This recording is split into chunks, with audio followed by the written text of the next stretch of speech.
Palak, class plus 2, roll number 2508 from Government Senior Secondary School, Sundi District, Kangra, Himachal Pradesh. Sustainable bridge and road construction, planning and design, route optimization, plan routes that avoid sensitive ecosystem and minimize tree cutting, design innovation, use innovative design that reduce the need for tree cutting such as elevated roads or tunnels.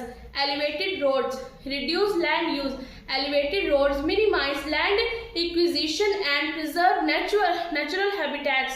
Less tree cutting. By spanning over natural areas, elevated roads reduce the need for tree cutting. Improved drainage. Elevated roads can be designed with drainage systems that allow water to flow underneath, reducing erosion and environmental impact. Tunnels. Minimal surface disruption. Tunnels minimize surface disruption, preserving natural habitats and reduce visual impacts.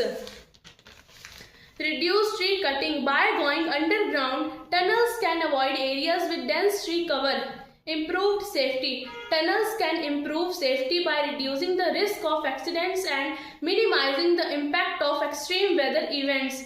Benefits. Environmental preservation. Elevated roads and tunnels can help preserve natural habitats and ecosystems. Improved connectivity. Elevated roads and tunnels can improve connectivity while minimizing environmental impact. Thank you.